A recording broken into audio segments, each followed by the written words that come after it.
व्यवस्था कौशल।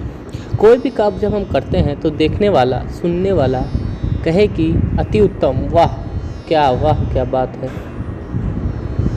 अर्थात जब कोई काम निपुणता से किया जाता है तो उसे व्यवस्था कौशल कहते हैं। संघ का स्वयंसेवक हर कार्य अनुशासनशीलता से करता है। उसे पता होता है कि पदवेश कैसे उतारने हैं। इसे ही व्यवस्था कहते हैं कि पदवेश एक लाइन में हो और समान दूरी पर ही निकालनी होती है।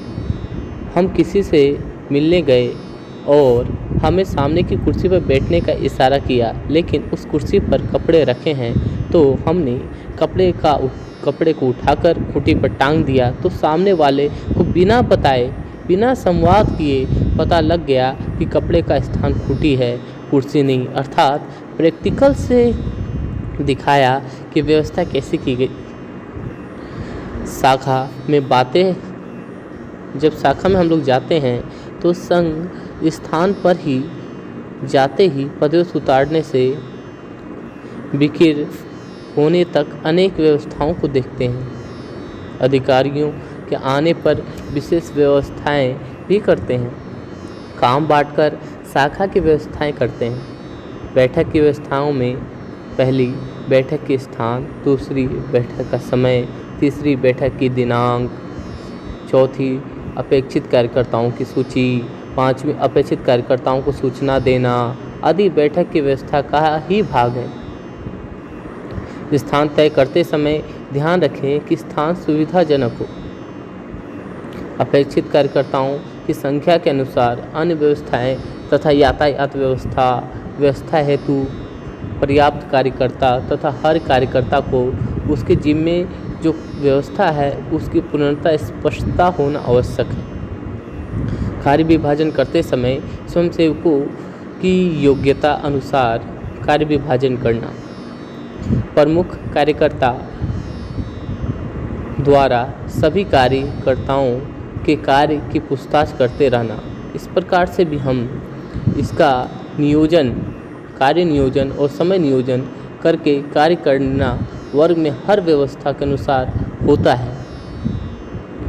हर एक उत्सवों में भी ये हमें विधिवत अपने आप हम स्वयंसेवकों के गुण व्यवहार में आता जाता है। जैसे कि पीने का पानी 60 लीटर प्रति स्वयंसेवक, तो आवास में 1 मिलीमीटर इंटू 2 मिलीमीटर का एक आवास में भी बिस्तरों का जो लंबाई चौड़ाई 1 मीटर गुना 2 मीटर का बिस्तर स्थान तथा 2 बिस्तर के बीच में कितनी दूरी, 75 सेंटीमीटर दूरी होती है। इस प्रकार शौचालय अपने 20 तक 3 शेष प्रति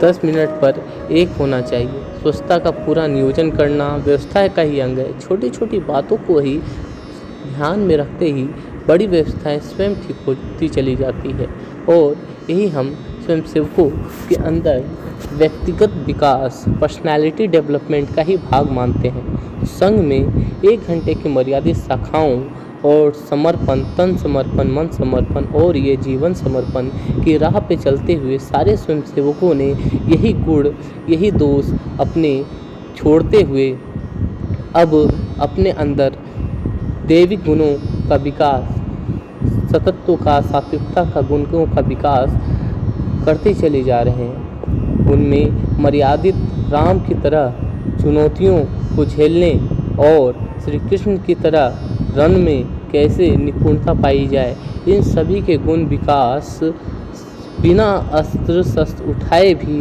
कैसे करते हैं, इसका नियोजन भी हम कृष्ण जैसे देव पुरुष से सीख सकते हैं। और उन्होंने कैसे अर्जुन को राह दिखाई, वैसे ही हमारा भगवा ध्वज भी हमारे सभी स्वयंसेवकों को बिना कहे उनके अंदर एक प्रेरणा की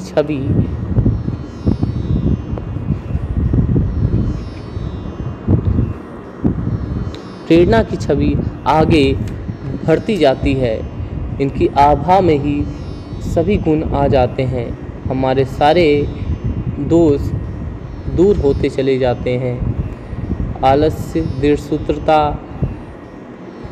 वैर्यपन, विपन्नता, ऐसी चीज़ों को त्याग कर ही हम अपने जीवन में सजग, समर्पित और संयमित बन सकते हैं। इसी उद्देश्य के साथ हम सब आगे बढ़ेंगे और देश हित में, परिवार हित में, समाज हित में सभी को चरे वेती की कामना के साथ वंदे मातरम, भारत माता की जय। जय हिंद।